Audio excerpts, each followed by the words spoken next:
I could hear them laughing through the glass wall of the conference room. Their voices muffled but still unmistakable even from where I stood frozen in the hallway. My name. My story. My complete humiliation being passed around like casual office gossip over afternoon coffee.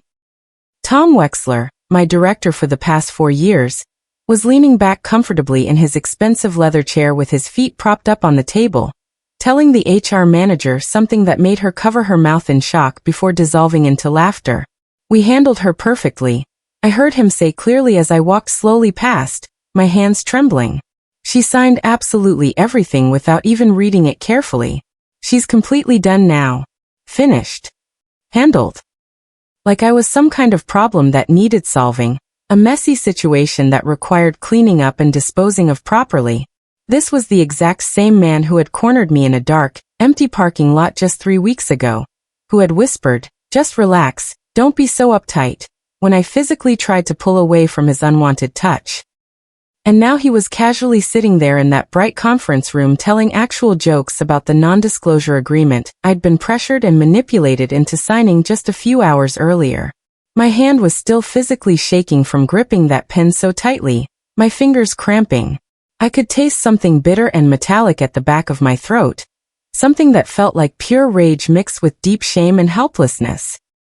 They genuinely thought I was finished, thought my career was over. They thought enforced silence automatically meant complete surrender. They had absolutely no idea what was actually coming for them. My name is Ava Morgan, and 4 years ago when I first started at this company, I genuinely believed with my whole heart that hard work was armor, that professional competence could protect you from absolutely anything bad happening. I thought if you were just skilled enough, just professional enough, just dedicated and hardworking enough, then nobody could ever touch you or tear you down or destroy what you built. I was completely, devastatingly wrong about that fundamental assumption. I had worked at Northbridge Healthcare for 4 solid years, starting right at the very bottom as an administrative assistant, and fighting my way up slowly and painfully to senior communications manager, through nothing but sheer determination and countless late nights working alone in empty offices. People throughout every department of the company came to me specifically when they wanted important projects done right, when they needed someone completely reliable who wouldn't let them down or drop the ball. My presentations were always absolutely flawless, polished to perfection. My marketing campaigns consistently exceeded every expectation and performance metric. And Tom Wexler had been my biggest champion and supporter from the very beginning. Or at least that's what I had naively believed for all those years. He'd personally mentored me, enthusiastically recommended me for every promotion opportunity, told everyone in leadership that I was destined for great things. I had trusted him completely and without question. That trust, I learned far too late, was the single most dangerous mistake I had ever made in my entire professional life. The incident that changed everything happened after a client dinner on a Thursday night in late September. There had been way too much champagne flowing freely, too many forced team bonding, jokes that weren't actually funny to anyone, too much exhausting pretending that sitting in an overpriced restaurant with your boss was somehow recreation and fun instead of just more unpaid work. When I finally grabbed my purse and car keys to leave around 10:30, desperate to go home, Tom followed me out into the parking lot without asking. The restaurant parking lot was nearly completely empty by then, very poorly lit, with several broken streetlights casting long, dark shadows everywhere that made me nervous. He leaned casually against my car door, physically blocking my way to the driver's seat, smiling that fake mentor smile he had always used with me. "You've got real potential, Ava," he said, his words noticeably slurred from too much wine.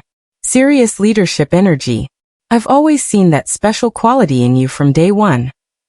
Then his hand deliberately brushed against my bare arm, lingering their way too long to be accidental. "You just need to learn how to loosen up a bit, you know? Stop being so rigid and uptight all the time." I completely froze, my keys digging painfully into my palm. He laughed at my shocked expression, like my obvious discomfort was somehow amusing to him. "Relax, Ava. Don't make this weird. I'm just being friendly." The very next morning when I arrived at work, he avoided me completely, wouldn't even make brief eye contact in the hallway. By Monday morning, Every single one of my major projects had been quietly reassigned to other people without any explanation given to me.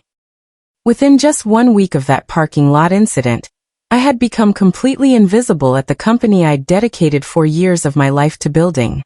Important emails I sent went completely unanswered for days at a time. Meetings I was supposed to attend suddenly got canceled or mysteriously rescheduled to times I wasn't available, and nobody bothered to tell me about the changes. People I had personally trained from their first day, colleagues I genuinely considered close friends, suddenly wouldn't meet my eyes when we passed each other in the hallway or break room. Then came the unexpected performance review that appeared on my calendar without warning. The HR representative sat stiffly across from me with that polite, carefully practiced smile that I'd learned meant absolutely nothing good was coming. Some serious concerns have been raised recently about your professionalism and ability to collaborate effectively with team members, she said carefully, sliding a thin folder across the table toward me. Concerns. I almost laughed out loud right there at the complete absurdity of it. But I didn't laugh, because I knew exactly whose voice had started spreading those malicious rumors through the office, exactly who had made the calculated decision that my career needed to be systematically destroyed. When I asked directly for specific examples of my supposed unprofessional behavior, she just kept repeating the same frustratingly vague corporate language over and over. We just want to help you improve and grow, Ava. This is entirely about supporting your professional development. It was pure gaslighting wrapped up neatly in polite HR terminology and delivered with a sympathetic smile. 2 weeks later, Human Resources called me back in for yet another unexpected meeting. Tom was already sitting there waiting when I walked into the small conference room. His hands folded carefully on the table like a concerned priest about to deliver bad news. His entire expression perfectly arranged into what was supposed to look like genuine sympathy. Ava, we've been discussing your difficult situation very extensively with leadership, he began, his tone so unbearably condescending it made my skin actually crawl. We're prepared to offer you a very generous settlement package to resolve this matter quietly. It's honestly quite generous considering everything. In exchange, you'll need to sign a comprehensive non-disclosure agreement regarding certain internal events and various workplace matters that have come up recently. I stared directly at him, my mind racing frantically through options. So let me make sure I understand this situation clearly. You systematically destroy my career and professional reputation, and then you pay me money to stay completely quiet about exactly why it happened. He smiled that familiar cold smile I was starting to hate. I would say it's actually a very generous offer considering the current circumstances and your position. Most people in your situation would be extremely grateful for this opportunity. I should have stood up and walked out of that room right then. Should have told them both exactly what I thought of them and their corrupt offer. But fear has a terrible way of making you feel smaller than you actually are. And I was completely exhausted from weeks of fighting invisible battles I couldn't win. Against every single instinct screaming at me not to do it, I picked up the pen and signed the papers they had placed in front of me. They wired the full settlement amount to my bank account within just 3 hours of my signature drying on the page. By the very next morning, my company email address had been completely deactivated, and I was entirely erased from every system like I had never existed there at all. Just like that, 4 solid years of dedicated work and sacrifice simply vanished into nothing. I sat alone in my quiet apartment that afternoon, staring blankly at my laptop screen, at the settlement amount displayed in my online banking app. The money felt physically heavy somehow, dirty and contaminated, like hush money soaked in poison and shame that I could never wash off. When my mom called that evening asking cheerfully how work was going, and if I was enjoying my projects, I lied straight through my teeth without hesitation. Everything's completely fine, Mom. Great, actually. I'm just taking a little break to recharge and figure out my next steps. But genuine breaks don't feel like slow suffocation. Breaks don't wake you up suddenly at 3 in the morning with your heart pounding violently and your sheets soaked in cold sweat. That night I lay completely awake in the darkness replaying every single moment, every conversation, every interaction, wondering obsessively what I could have possibly done differently to prevent this. Wondering if staying silent and accepting their money was somehow the same as admitting he'd won completely. The settlement money just sat there in my account, completely untouched, feeling more like concrete evidence of my cowardice than any kind of victory or compensation. Exactly 1 week after signing the NDA, I went back to the Northbridge building to collect the remaining personal belongings still sitting in my old desk drawer. My security badge no longer worked at all when I swiped it repeatedly at the main lobby entrance. I had to stand there awkwardly while the receptionist made uncomfortable small talk and called someone from security to physically escort me upstairs like I was some kind of potential threat. Through the tall glass lobby doors, I saw Tom walking casually past, expensive coffee cup in hand, laughing easily at something on his phone screen. He looked completely relaxed, totally at ease, like absolutely nothing unusual or wrong had happened recently. Then he suddenly spotted me standing there waiting by the security desk. Our eyes met directly for just one brief second. He lifted his coffee cup very slightly in a mock salute, that infuriating smug smile spreading slowly across his face like he'd just won some kind of competition. Something inside me that had been curled up small and shaking with fear for weeks suddenly stood up straight and rigid. Something cold and hard and absolutely determined that I hadn't felt before. He genuinely thought this entire situation was completely over and resolved. He thought he'd won totally and permanently. He had absolutely no idea that he'd just made the biggest, most catastrophic mistake of his entire professional career by underestimating me so badly. That same night, I pulled out the NDA and read through every single page again, slowly and carefully this time, paying close attention to every single word instead of just skimming quickly like I had stupidly done before signing. Every sentence felt like a legal chokehold at first, language specifically designed to silence me permanently and completely. But then one very specific sentence buried deep in section 14 stopped me completely cold. I read it once carefully, then twice more slowly, then a third time just to make absolutely sure I was actually understanding it correctly and not imagining things. Nothing in this agreement shall restrict disclosures required by law, regulation, ethical inquiry, or governmental investigation. I sat back heavily in my chair, my heart suddenly pounding hard in my chest. A loophole. An actual exit door he'd carelessly left unlocked because he was far too arrogant and confident to imagine I'd ever actually find it or be smart enough to use it. Tom had been so overconfident, so absolutely sure of himself and his control, that he apparently hadn't bothered to close every possible exit. And now I had a clear way out of this trap. A completely legal way to tell the truth without technically breaking the agreement I'd signed.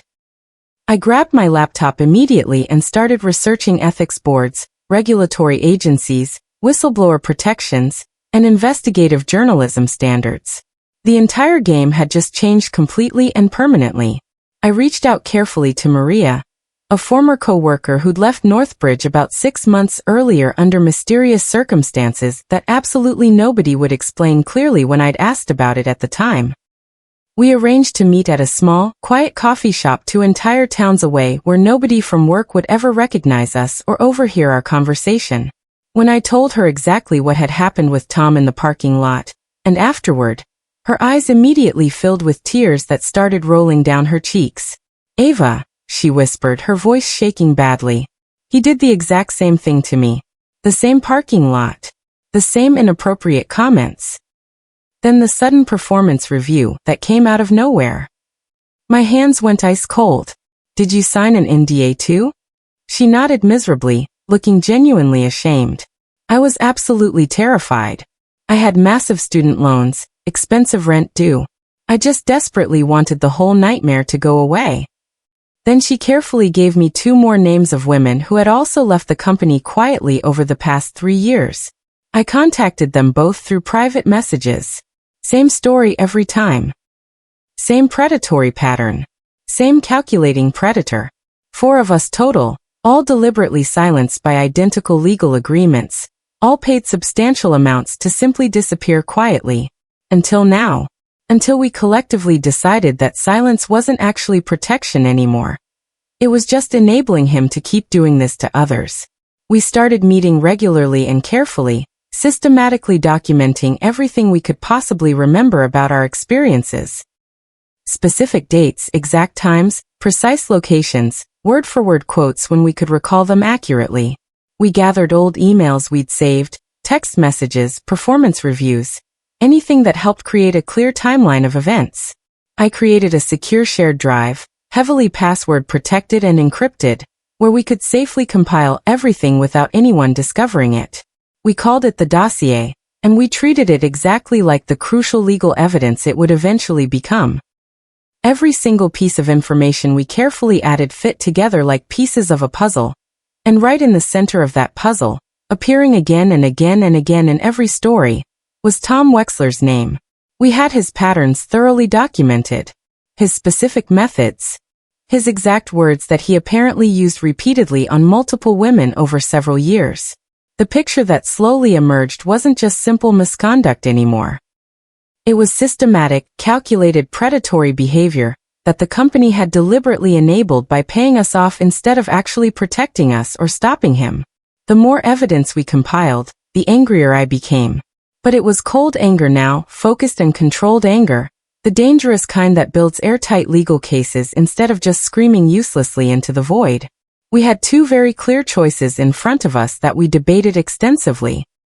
We could go public immediately with everything we'd painstakingly gathered, risking serious legal retaliation and intense public scrutiny, or we could use the system itself strategically against him by staying carefully within the legal boundaries of our NDAs. I chose option 2 decisively. It was smarter, much safer, and honestly significantly more satisfying. We compiled all our findings into a clean, highly professional, completely factual report. No emotional language anywhere, no accusations we couldn't prove with documentation, just carefully documented patterns and thoroughly verified information. Then we sent it anonymously to Northbridge's board of directors, through an encrypted email account that absolutely couldn't be traced back to any of us individually. The subject line read simply and directly, "Pattern of ethical violations. Internal review requested." We didn't sign it with our names. We didn't need to at all. The evidence we'd compiled spoke loudly enough on its own. Then we waited patiently, watching from the outside while the metaphorical bomb we'd carefully planted started ticking down inside the company Tom thought he completely controlled. Days passed initially with nothing visible happening at all. Then an entire week went by in complete silence. I started genuinely wondering if the board had simply buried our report, if Tom's powerful connections were strong enough to make this disappear too. Then, exactly 9 days after we sent the report, a company-wide email suddenly went out from Human Resources. Reminder: all managers and directors must complete mandatory harassment prevention and compliance training by Friday. Attendance is not optional and will be tracked. The tone was noticeably different from normal HR communications. Sharper. More serious. Almost threatening. The message felt like a warning shot being fired. After that email, the silence that followed felt distinctly uneasy, like something dangerous was moving beneath the surface where we couldn't see it yet. Tom's usually very active presence on the company's internal messaging system went strangely quiet. No jokes. No team announcements. Nothing at all. Something was definitely happening behind closed doors. We just had to wait patiently for it to break through to the surface. A friend who still worked in the accounting department sent me a very carefully worded text message 3 days later. Can't say much because I could get fired, but compliance is suddenly auditing all of Tom's projects going back 2 full years. Someone definitely tipped them off about something serious. My heart started pounding so hard I could literally feel it pulsing in my throat. He was being cornered, investigated, questioned, and he didn't even know yet that it had started with us. That we were the ones who had lit the match that would eventually burn down everything he'd built. The walls were closing in around him slowly but steadily, and there was absolutely nothing he could do to stop it because he didn't know where the real threat was coming from. For weeks he'd been so confident, so sure he'd handled everything perfectly. Now he was walking through his days completely unaware that everything he'd built was crumbling underneath him. The feeling wasn't quite satisfaction yet. It was something closer to justice starting to take its first real steps. Tom's activity on professional networking sites suddenly became noticeably frantic and desperate. He posted constantly, multiple times per day, sharing articles about leadership and accountability with commentary that felt increasingly defensive. True leadership means taking full responsibility for your team, one post declared boldly. Accountability separates genuinely great managers from average ones, another claimed. Every single post, every carefully crafted comment, felt like a desperate grab for control of a narrative he could feel slipping away. But the comments section on his post started changing in tone. People were noticing. Heard some interesting things about you lately, Tom, someone wrote publicly. Accountability, huh? That's rich coming from you. Another comment read. The whispers were leaking out into the professional community. His reputation was developing cracks. He was slipping, losing his grip, and everyone could see it happening in real time. Watching it unfold felt like watching karma work in slow motion. My phone rang late one night from a blocked number. I almost didn't answer it, but something made me pick up. Ava. Tom's voice. Cold and threatening. I know exactly what you're doing. I kept my voice steady and calm. What's that, Tom? This witch hunt you've started. These rumors you're spreading. You signed an NDA. You'll regret breaking it. You mean the witch hunt you started when you couldn't keep your hands to yourself? I replied. Or maybe you mean the one you continued when you destroyed my career to cover your tracks. Complete silence on the other end. Then a click as he hung up abruptly. I smiled for the first time in months, a real genuine smile. He was scared. Actually truly scared. And he should be. Because unlike him, I had done everything exactly by the book. Every move I'd made was legal, protected, documented. He couldn't touch me this time. The power dynamic had finally, completely shifted. 2 weeks after Tom's threatening phone call, I received an encrypted email from someone I didn't know. The sender identified herself as an investigative journalist who specialized in workplace misconduct and corporate cover-ups. I've received internal documentation corroborating a pattern of misconduct at Northbridge Healthcare, the message read. I believe you may have information relevant to my investigation. I protect my sources absolutely. Would you be willing to speak confidentially? I stared at the email for a long time before responding. I didn't confirm anything directly. I didn't have to. The NDA allowed disclosure for ethical inquiries, and journalism absolutely qualified. We arranged a secure meeting. I brought copies of everything from the dossier. She listened to our stories with a recorder running and fury in her eyes. This needs to be public, she said. People need to know what he's done.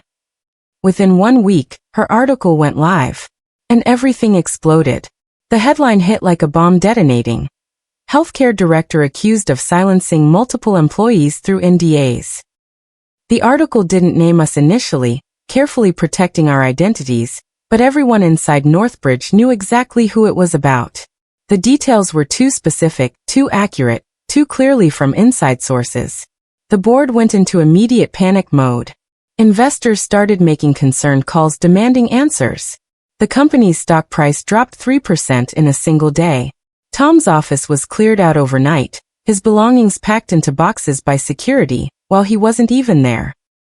The official statement claimed he was taking temporary leave while the company conducts a thorough internal review of workplace policies. Temporary leave. That's what they called it publicly. But everyone understood what it really meant. He'd been removed, suspended, pushed out while they figured out how much legal liability he'd created for them. His career was imploding in real time. Then came his counterattack. Tom filed a lawsuit. Wexler versus Morgan. Breach of non-disclosure agreement. He was suing me personally, trying to punish me for speaking up, trying to intimidate me back into silence. When I received the legal papers, my hands shook. But my lawyer, a sharp woman named Patricia Hayes who specialized in employment law, just smiled when she read through the complaint. He's an idiot, she said bluntly. He didn't read his own contract. We walked into court 3 weeks later. Tom's expensive lawyers presented their case, arguing I had violated the NDA by speaking to journalists. Then Patricia stood up calmly. Your Honor, I direct the court's attention to Section 14B of the agreement in question. It explicitly states that disclosures for ethical inquiries and regulatory matters are expressly permitted. My client disclosed information to a journalist conducting an ethics investigation. She violated nothing. The judge leaned back, reading the clause himself. Then he looked at Tom's lawyers. Case dismissed. Just like that. Over. After the lawsuit was dismissed, Tom's face was suddenly everywhere across the internet. News articles, industry blogs, professional forums, social media posts. The company scrubbed his name from their website completely, deleted his bio from the leadership page, removed his photo from the office wall. But screenshots live forever on the internet. People had saved everything. His carefully crafted professional image was being destroyed piece by piece across every platform. The official statement said he had been placed on indefinite administrative leave, pending the outcome of multiple ongoing investigations. Indefinite leave. That was corporate language for exile. For being erased. The same thing he'd tried to do to me and 3 other women was now happening to him. Except this time it was public and permanent. His reputation was gone. His career was over. Everything he'd built through manipulation and intimidation had collapsed completely. When I finally received official confirmation that Tom had been permanently terminated, that he would never work at Northbridge again, I didn't cheer or celebrate loudly. I just sat quietly at my kitchen table and exhaled deeply, letting out breath I felt like I'd been holding for months. No one clapped for me. No one threw a party. This wasn't that kind of victory. But for the first time since that night in the parking lot, I felt like I could breathe properly again. The weight that had been sitting heavily on my chest, making everything feel impossible and heavy, finally lifted. I wasn't waiting anxiously for the other shoe to drop anymore. Wasn't looking over my shoulder constantly. Wasn't wondering when he'd find another way to hurt me. It was over. Actually, truly over. And I had survived it. Not just survived, I had fought back strategically and won. That realization felt bigger than any celebration could have been. The board of directors reached out to me privately through their legal team about 6 weeks after Tom's permanent termination. They wanted me to come back to consult with them on rebuilding workplace culture and trust throughout the organization. You'd have complete control over the program, they promised. Full authority to make changes. Significant compensation. We genuinely want to make this right. I listened to their entire pitch politely and professionally. Then I smiled and said clearly, "No thank you. I appreciate the offer, but I think I'll build something better instead." Their surprise was obvious and visible. They'd expected me to jump at the chance to come back, to reclaim my old position. They didn't understand that I'd already moved past needing their validation or approval. I didn't want to fix their broken culture. I wanted to create something new entirely, something that prevented these situations from happening in the first place. Something that gave other women the tools I'd had to discover on my own. I launched my own consulting firm 3 months after Tom's termination became final. I called it Cause and Effect, and our mission was training companies on ethical workplace practices, transparency, and real accountability. We taught executives how to recognize misconduct early before it became systemic. We taught employees how to document problems properly and protect themselves legally. We taught HR departments how to actually protect workers instead of just protecting the company from liability. Our very first client, somewhat ironically, was Northbridge Healthcare. They paid me significantly more as an independent consultant than they ever had as an employee. The woman who'd replaced Tom as director sat in my training session, looking uncomfortable the entire time. Afterward, she approached me nervously. "I just want you to know," she said quietly, "that things are different now. Really different." I nodded. Good. Keep it that way. Change was possible. Sometimes it just required burning down what was broken first. Tom showed up to one of my training sessions about 4 months after I'd launched the firm. I didn't know he'd be there until I walked into the conference room and saw him sitting in the back row, avoiding eye contact with everyone. He wasn't a director anymore, wasn't anyone important or powerful. His name badge read simply Consultant, Temporary. He was just another attendee now, someone forced to sit through mandatory ethics training like everyone else.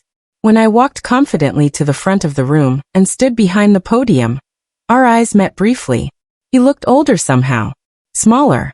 Diminished. Welcome everyone, I said clearly. Today we're going to discuss accountability, transparency, and the long-term consequences of workplace misconduct.